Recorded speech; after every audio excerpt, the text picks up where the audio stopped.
Nuclear power generation విషయంలో Canada భారత్తో ఎందుకు సహకరిస్తుంది?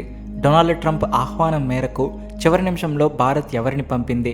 మరియు భారత సైన్యం సహాయాన్ని అకస్మాత్తుగా ఎవరు కోరారు మరియు ఎందుకు కోరారు? మెయిన్ స్ట్రీమ్ న్యూస్ ఛానల్స్లో కూడా మీకు కనిపించని అనేక ముఖ్యమైన అప్డేట్స్ వస్తున్నాయి. అందుకే ఈ వీడియోను చివరి వరకు చూడండి. ఫ్రెండ్స్, నేటి అతిపెద్ద అప్డేట్ భారత్ మరియు అమెరికా గురించి వస్తుంది. వాస్తవానికి కొన్ని గంటల క్రితమే అమెరికాలో బోర్డ్ ఆఫ్ పీస్ ప్రారంభ సమావేశం జరిగింది. ఇందులో పాకిస్తాన్ ప్రధాని షహబాజ్ షరీఫ్ కూడా పాల్గొన్నారు. అక్కడ అమెరికా అధ్యక్షుడు డొనాల్డ్ ట్రంప్ మరోసారి అందరి ముందు భారత్ పాకిస్తాన్ సీజ్ఫైర్ అంశాన్ని లేవనెత్తుతూ ప్రకటన చేశారు. అమెరికా మాజీ అధ్యక్షుడు డొనాల్డ్ ట్రంప్ ఒక కార్యక్రమంలో మాట్లాడుతూ భారత్ పాకిస్తాన్ మధ్య ఉద్రిక్త పరిస్థితులను తగ్గించడంలో తాను పాత్ర పోషించానని చెప్పారు. తన మాటల్లో ఆ పరిస్థితులు మరింత పెరిగి ఉంటే లక్షలాది మంది ప్రాణాలు ప్రమాదంలో పడే అవకాశం ఉండేదని ఆయన వ్యాఖ్యానించారు. అంతేకాకుండా ట్రంప్ మాట్లాడుతూ నరేంద్ర మోడీతో తనకు మంచి పరిచయం ఉందని, అలాగే షహబాజ్ షరీఫ్తో కూడా వాణిజ్య చర్చల ద్వారా సంబంధాలు కొనసాగాయని తెలిపారు.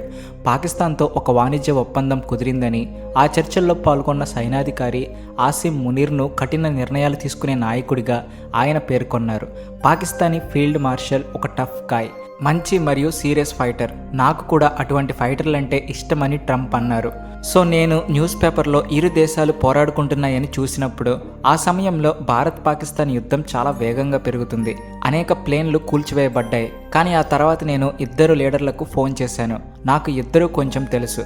చూడండి, మీరు గనక ఈ మ్యాటర్ను సాల్వ్ చేయకపోతే నేను మీ ఇద్దరి దేశాలతో ఎటువంటి ట్రేడ్ డీల్ చెయ్యను అని చెప్పాను. నేను ఈ క్లియర్ వార్నింగ్ ఇస్తూ, ఒకవేళ మీరు గనక యుద్ధం ఆపకుండా పోరాడితే నేను 2 కంట్రీలపై 200% టారిఫ్లు వేస్తానని చెప్పారు. అంతేకాకుండా ట్రంప్ ఇంకా మాట్లాడుతూ 2 దేశాలు యుద్ధాన్ని కంటిన్యూ చేయాలని అనుకున్నాయి, కానీ డబ్బు విషయం వచ్చినప్పుడు పైసా అనేది అతిపెద్ద ఫ్యాక్టర్ అవుతుంది. ఎప్పుడైతే 2 దేశాలకు చాలా ఎక్కువ ఎకనామిక్ లాస్ జరుగుతుందని అనిపించిందో అప్పుడు బహుశా మనం పోరాడకూడదని వాళ్ళు ఆలోచించారు. సో ఇదే కాకుండా దీని తర్వాత ట్రంప్ ఇది కూడా యాడ్ చేశారు. భారత్ పాకిస్తాన్ కాన్ఫ్లిక్ట్ సమయంలో 11 జెట్స్ కూల్చివేయబడ్డాయి. అవి చాలా ఖరీదైన ఫైటర్ జెట్స్. ఇది డొనాల్డ్ ట్రంప్ చెబుతున్న మాట. డొనాల్డ్ ట్రంప్ మొదట 5 నుండి 6 ఫైటర్ జెట్స్తో స్టార్ట్ చేశారు. కానీ కొన్ని వారాల క్రితం 9, ఆ తర్వాత 10, మరియు ఈసారి డొనాల్డ్ ట్రంప్ నేరుగా 11 ఫైటర్ జెట్లను కూల్చివేసినట్లు క్లెయిమ్ చేశారు. ఈ లెక్కన డొనాల్డ్ ట్రంప్ ప్రెసిడెన్సీ పూర్తయ్యేసరికి ఈ నెంబర్ పెరుగుతూ 40 నుండి 50కి చేరుకుంటుంది. అమెరికా నుండి వస్తున్న మరో వార్త ఏమిటి అంటే, ఈ బోర్డ్ ఆఫ్ పీస్ మొదటి సమావేశానికి భారత్ కూడా తన ప్రతినిధిని పంపింది. ఎందుకంటే భారత్ అధికారికంగా బోర్డ్ ఆఫ్ పీస్లో చేరలేదు, కానీ అబ్జర్వ్డ్ హోదాలో ఈ సమావేశానికి హాజరైంది. అమెరికాలోని భారత రాయబార కార్యాలయంలో చార్జ్ డి అఫైర్స్ పోస్ట్లో ఉన్న నామ్గ్యాసీ కంపా గారు భారత్కు ప్రాతినిధ్యం వహించారు. భారత్ తీసుకున్న ఈ అడుగు క్లాసిక్ డిప్లొమాటిక్ బ్యాలెన్స్కు ఉదాహరణ. బోర్డ్ ఆఫ్ పీస్లో ఫార్మల్గా చేరకుండా కేవలం అబ్జర్వ్డ్గా హాజరై మేము ఈ చొరవను పూర్తిగా విస్మరించడం లేదని, అలాగని ఆలోచించకుండా శాశ్వత సభ్యులుగా కూడా మారడం లేదని భారత్ సందేశమిచ్చింది. ఇది నేరుగా ట్రంప్తో ముడిపడి ఉన్నందున కంపా వంటి సీనియర్ డిప్లొమాట్ను పంపడం ద్వారా ట్రంప్ ప్రయత్నాలపై భారత్ సీరియస్నెస్ చూపిస్తుందని, మరియు ట్రంప్ పవర్ సర్కిల్లో తన ఉనికిని కాపాడుకోవాలని భావిస్తుందని అర్థమవుతుంది. ఇప్పుడు భారత్ బంగ్లాదేశ్ సంబంధాల గురించి మరో సమాచారం వచ్చింది. బంగ్లాదేశ్లో కొత్త ప్రభుత్వం ఏర్పడిన తర్వాత భారత్ అక్కడి ప్రజల కోసం వీసా సేవలను మళ్ళీ పూర్తిగా ప్రారంభించే నిర్ణయం తీసుకుంటున్నట్టు వార్తలు చెబుతున్నాయి. మీకు గుర్తుండే ఉంటుంది, షేక్ హసీనా పదవి వీడిన తర్వాత జరిగిన హింసాత్మక నిరసనల్లో హై కమిషన్ ఆఫ్ ఇండియా, ఢాకాతో పాటు ఇతర భారత దౌత్య కార్యాలయాలపై కూడా దాడులు జరిగాయి. ఆ పరిస్థితుల్లో భద్రతా కారణాల వల్ల భారత్ బంగ్లాదేశ్లో వీసా సేవలను తాత్కాలికంగా నిలిపివేసింది. తర్వాత కొంతవరకు సేవలు తిరిగి ప్రారంభించినప్పటికీ కఠిన పరిమితులతో మాత్రమే కొనసాగాయి. ఇప్పుడు పరిస్థితులు కొంత స్థిరపడుతున్న నేపథ్యంలో 2 దేశాల మధ్య ప్రజల రాకపోకలు సులభంగా సాగేందుకు భారత్ వీసా సేవలను పూర్తిగా పునరుద్ధరించడానికి సిద్ధమవుతుంది. ఇది భారత్ బంగ్లాదేశ్ సంబంధాల్లో సానుకూలమైన అడుగుగా భావించబడుతుంది. కానీ ఇప్పుడు బంగ్లాదేశ్లోని Bharat assistant high commissioner Aniruddha Das ఈ సమాచారాన్ని ఇచ్చారు. భారత్ బంగ్లాదేశ్ ప్రజల కోసం మెడికల్ వీసా మరియు డబుల్ ఎంట్రీ వీసా ఇష్యూ చేయడం మళ్ళీ స్టార్ట్ చేసింది. మరియు కొన్ని రోజుల్లో బంగ్లాదేశ్ ప్రజల కోసం టూరిస్ట్ వీసా మరియు మిగిలిన కేటగిరీల వీసాలు కూడా మళ్ళీ స్టార్ట్ చేయబడతాయి. భారత్ తీసుకున్న ఈ స్టెప్ ఏం చూపిస్తుందంటే, భారత్ ప్రభుత్వం బంగ్లాదేశ్ కొత్త గవర్నమెంట్కు ఒక ఫ్రెష్ స్టార్ట్ అవకాశం ఇవ్వాలని అనుకుంటుంది. మీకేమనిపిస్తుంది? బంగ్లాదేశ్ ప్రజలకు ఇప్పుడే వీసా స్టార్ట్ చేయడం సరైన నిర్ణయమేనా? అవును అంటే హా అని, లేదంటే ఇంకొన్ని రోజులు వెయిట్ అండ్ వాచ్ చేయాలని అనుకుంటే మీ అభిప్రాయాన్ని కామెంట్ చేయండి. సో నెక్స్ట్ అప్డేట్ భారత్ మరియు కెనడా గురించి వస్తుంది. న్యూస్ ఏమిటి అంటే, కెనడా ప్రధాని మార్క్ కార్నీ వచ్చే నెల మార్చి 1 లేదా 2వ వారంలో భారత్కి వస్తారు. ఈ విజిట్లోనే భారత్ మరియు కెనడా యురేనియం గురించి 10 ఏళ్ల ఒక హిస్టారిక్ డీల్ సైన్ చేయబోతున్నాయి. అయితే ఇక్కడ అసలు విషయం ఏమిటి అంటే, యురేనియం విషయంలో భారత్ పరిస్థితి కొంచెం ఇబ్బందికరంగా ఉంది. ఎందుకంటే మన దేశంలో స్వదేశీ ఉత్పత్తి చాలా లిమిటెడ్గా ఉంది. పైగా దొరుకుతున్న క్వాంటిటీ మరియు గ్రేడ్ కూడా సరిపోవడం లేదు. అదే సమయంలో గ్లోబల్ యురేనియం మార్కెట్ గత కొన్నేళ్లుగా చాలా అస్థిరంగా నడుస్తుంది. యురేనియం ధరలు ఎప్పుడైనా పెరిగిపోవచ్చు మరియు జియోపొలిటికల్ టెన్షన్స్, యుద్ధాల వల్ల యురేనియం సప్లై చైన్ కూడా అంతరాయం అవుతుంది. ఎందుకంటే ప్రతి దేశంలో కూడా న్యూక్లియర్ ప్లాంట్కు నిరంతరం యురేనియం ఫ్యూయల్ కావాలి. ఫ్యూయల్ ఉంటేనే ఎలక్ట్రిసిటీ జనరేట్ అవుతుంది. ఫ్యూయల్ లేకపోతే కొత్తగా వచ్చే ప్లాంట్లను కూడా మనం కమిషన్ చేయలేము. ఇటువంటి సమయంలో భారత్ కెనడాను కాంటాక్ట్ చేసింది. ఎందుకంటే కెనడా ప్రపంచంలోనే 2వ అతిపెద్ద యురేనియం ప్రొడ్యూసర్.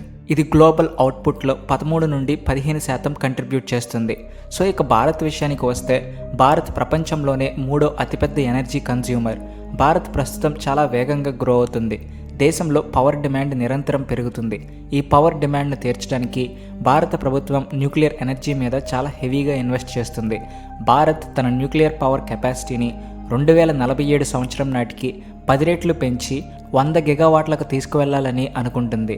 అందుకే లాంగ్ టర్మ్ యురేనియం సప్లై భారత్కు ఒక రకమైన స్ట్రాటజిక్ ప్రయారిటీగా మారింది. భారత్ దగ్గర డిమాండ్ ఉంది మరియు కెనడా దగ్గర సప్లై ఉంది. కానీ ఇంతకు ముందు జస్టిన్ ట్రూడో కెనడా పీఎంగా ఉన్నప్పుడు ఈ డీల్ పూర్తిగా ఆగిపోయింది. కానీ గుడ్ న్యూస్ ఏమిటి అంటే, కెనడా కొత్త ప్రధాని మార్క్ కార్నీ భారత్తో అన్ని అగ్రిమెంట్స్ మరియు డీల్స్ మళ్ళీ ట్రాక్లోకి తెచ్చారు.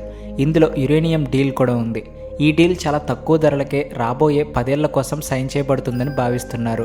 ఈ డీల్ విలువ సుమారు $3 బిలియన్ ఉంటుందని ఎక్స్పర్ట్స్ చెప్పుకుంటున్నారు. ఇక నెక్స్ట్ అప్డేట్ అరుణాచల్ ప్రదేశ్ మరియు నాగాలాండ్ నుండి వస్తుంది. ఎప్పుడైనా ఏదైనా ప్రకృతి వైపరీత్యం లేదా ఎమర్జెన్సీ సిచ్యువేషన్ వచ్చినప్పుడు ఎక్కడైతే సివిల్ అథారిటీలు ఫెయిల్ అవుతాయో అక్కడ ఎప్పుడు భారత సైన్యాన్నే గుర్తు చేసుకుంటారు. సో ఈసారి కూడా భారత సైన్యం హెల్ప్ తీసుకోవాల్సి వచ్చింది. అరుణాచల్ ప్రదేశ్ మరియు నాగాలాండ్ బయటి ప్రాంతాల్లో forest fire incidents out of control అవ్వడంతో సివిల్ అథారిటీలు ఎట్ ది ఎండ్ భారత్ సైన్యం నుండి హెల్ప్ తీసుకోవాలని నిర్ణయించాయి. అయితే రిపోర్ట్స్ ప్రకారం ఇండియన్ ఆర్మీ మరియు ఇండియన్ ఎయిర్ ఫోర్స్ అరుణాచల్ మరియు నాగాలాండ్ ఫారెస్ట్లలో ఆల్రెడీ ఆపరేషన్ స్టార్ట్ చేశాయి. సిచ్యువేషన్ ఎంత సీరియస్ అయిందంటే వాటర్ డ్రాపింగ్ కోసం సైన్యం హెలికాప్టర్ల హెల్ప్ తీసుకోవాల్సి వస్తుంది. అరుణాచల్ ప్రదేశ్లోని వాలాంగ్ సెక్టార్లో ఇండియన్ ఎయిర్ ఫోర్స్ ఇప్పటి వరకు మొత్తం 14,400 లీటర్ల నీటిని చల్లి మంటలను చాలా వరకు కంట్రోల్ చేసింది.